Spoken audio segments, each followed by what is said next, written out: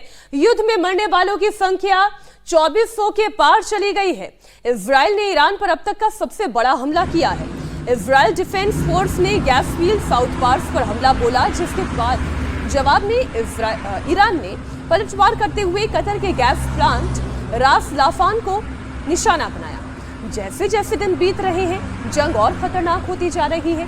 3 हफ्ते से जारी इस वॉर का सीधा असर पूरी दुनिया पर दिख रहा है। एनर्जी क्राइसिस को लेकर दुनिया टेंशन में है। इजराइल ने ईरान की अर्थव्यवस्था की रीढ़ साउथ पार्स गैस फील्ड पर हमला किया। इस हमले में पार्स गैस फील्ड को जबरदस्त नुकसान हुआ है। ईरान और कतर में फैले इस गैस फील्ड को दुनिया का सबसे बड़ा गैस भंडार कहा जाता है। ये पहली बार है जब अमेरिका, इजराइल ने ईरान में प्राकृतिक गैस के ठिकानों को निशाना बनाया। गैस फील्ड में लगातार भीषण आग धधक रही है। पूरे इलाके में धुएं का गुब्बार छाया हुआ है। South Pars gas field Iran की घरेलू गैस का लगभग 70% हिस्सा और बड़े पैमाने पर दुनिया को एलएनजी की सप्लाई करता है। इस पर हमला करने से ईरान की अर्थव्यवस्था, पावर ग्रिड और एक्सपोर्ट पर बड़ा असर पड़ेगा। साउथ पार्स ईरान के ऊर्जा उत्पादन का सबसे अहम केंद्र है। इससे पहले अमेरिकी सेना ने फारस की खाड़ी में ईरान के मुख्य तेल टर्मिनल खार्क आइलैंड पर हमला किया था। तेल के बाद अब गैस फील्ड पर हमले को ईरान की इकोनॉमी की कमर तोड़ने की रणनीति माना जा रहा है और इसीलिए जबरदस्त पलटवार ईरान की तरफ से भी किया जा रहा है।